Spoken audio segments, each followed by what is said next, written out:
সুদী, হিজরি বর্ষের সর্বপ্রথম মাস তথা আরবি 12 মাসের প্রথম মাস হচ্ছে মুহররম মাস। এই মাসটি মহান আল্লাহ তাআলার কাছে অত্যন্ত দামি। এই মাসটি 4টি সম্মানিত মাসের মধ্য থেকে একটি মাস।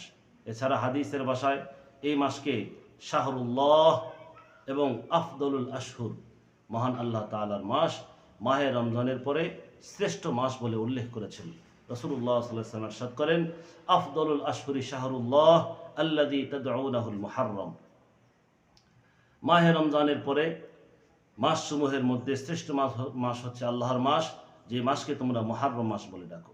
সুতরাং এই মাসে বেশি বেশি রোজা রাখা এবং তওবা ইস্তেগফারের প্রতি বিশেষ গুরুত্ব দেওয়া হয়েছে। রাসূলুল্লাহ সাল্লাল্লাহু আলাইহি ওয়াসাল্লাম ইরশাদ করেন, হাদিসটি উল্লেখ আছে আবু দাউদ শরীফের 2129 নম্বরে।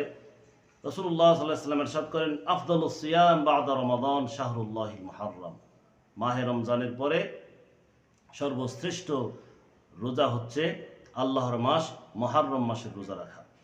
এছাড়া তিরমিজি শরীফের 741 নম্বর হাদিসে উল্লেখ আছে, একজন সাহাবী রাসূলুল্লাহ সাল্লাল্লাহু আলাইহি ওয়াসাল্লামের দরবারে এসে বলছেন, ইয়া রাসূলুল্লাহ, আইয়ু শাহরিন তা'মুরুনি আন আসুমা বা'দা রমাদান। মাহে রমজানের পরে কোন মাসে আমাকে রোজা রাখার অনুমতি প্রদান করেন, কোন মাসে রোজা রাখার হুকুম আপনি আমাকে দান করেন। রাসূলুল্লাহ সাল্লাল্লাহু আলাইহি ওয়াসাল্লাম বলেন, ইন কুনতা সাইমান বা'দা শাহরি রমাদান ফাসুমিল মুহররম। হে আমার সাহাবী, তুমি যদি রমজান মাসের পরে কোনো মাসে রোজা রাখতে চাও তাহলে মুহররম মাসে রোজা রাখো, কেননা ফাইন্নাহু শাহরুল্লাহ, এই মাসটি হচ্ছে আল্লাহ তাআলার মাস। এছাড়া ফিহি ইয়াউমুন তাবা ফিহি আলা কওমিন ওয়া ইয়াতুবু আলা কওমিন আখারিন, এই মাসে এমন একটি দিন আছে যেই দিনে আল্লাহ তাআলা পূর্বের এক জাতির তওবাকে কবুল করেছেন এবং ভবিষ্যতেও অনেক জাতির তওবাকে আল্লাহ তাআলা কবুল করবেন, তাদের জিন্দেগীর গুনাহগুলোকে আল্লাহ তাআলা মাফ করবেন। মুহররম মাসের সেই দিনটি সম্পর্কে মুহাদ্দিসে কেরাম অভিমত ব্যক্ত করেছেন হাদিসের আলোকে। সেই দিনটি হচ্ছে আশুরার দিন, মুহররমের 10ম তারিখ। এই জন্য মুহররমের 10ম তারিখে রোজা রাখার অনেক গুরুত্ব আছে, কেননা রাসূলুল্লাহ সাল্লাল্লাহু আলাইহি ওয়াসাল্লাম এক হাদিসের মধ্যে বলেন, সিয়ামু ইয়াউমি আশুরা আহতাসিবু আলাল্লাহি আইয়ু কাফিরা সানাতাল্লাতী ক্বাবলাহু।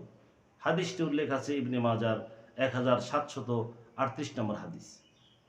রাসূলুল্লাহ সাল্লাল্লাহু আলাইহি ওয়াসাল্লাম বলেন, আশুরার দিনে রোজা রাখলে আল্লাহ তাআলার কাছে আমি আশাবাদী যে আল্লাহ তাআলা পূর্বেকার এক বছরের গুনাহসমূহ মাফ করে দিবেন। এছাড়া আশুরার দিনে আল্লাহ তাআলার কুদরতকে প্রকাশ করেছেন। আশুরার দিন মাহে রমজানের রোজা ফরজ হওয়ার পূর্বে আশুরার দিনে রোজা আল্লাহ তাআলা ফরজ করে রেখেছিলেন। বুখারী এবং মুসলিম শরীফ হাদিসটি এসেছে। রমজান মাসের রোজা ফরজ হওয়ার পরে রাসূলুল্লাহ সাল্লাল্লাহু আলাইহি ওয়াসাল্লাম ঘোষণা দিলেন, হে আমার সাহাবীরা, এখন থেকে তোমরা চাইলে আশুরার 10ম তারিখ রোজা রাখতে পারো, ইচ্ছা করলে তোমরা রোজা ছাড়তেও পারো। বুখারী শরীফের 2001 নম্বর এবং 2007 নম্বর হাদিসে এই কথাগুলো উল্লেখ আছে। এরপর যখন রাসূলুল্লাহ সাল্লাল্লাহু আলাইহি ওয়াসাল্লাম হিজরত করে মদিনায় গেলেন, মদিনায় যাওয়ার পরে দেখেন যে আহলে কিতাব ইহুদি সম্প্রদায়, অর্থাৎ মূসা আলাইহিস সালাতু ওয়াস সালামের অনুসারী, তারা এই আশুরার দিনে রোজা রাখেন। রাসূলুল্লাহ সাল্লাল্লাহু আলাইহি ওয়াসাল্লাম বললেন, তোমরা কেন এই দিনে রোজা রাখো, তার রহস্য কি, তার কারণটা কি? তখন হযরত মূসা আলাইহিস সালাতু ওয়াস সালামের সম্প্রদায় বলল, হাযা ইয়াউমুন আযীম আনজাল্লাহু ফীহি মূসা ওয়া কওমাহু ওয়া গররাকা ফিরআউনা ওয়া কওমাহু ফাসামাহু মূসা শুকরান ফানাহনু নাসুমুহু। হাদিসটি এসেছে ইবনে মাজার 1734 নম্বরে এবং বুখারী শরীফের 2004 নম্বরে। রাসূলুল্লাহ সাল্লাল্লাহু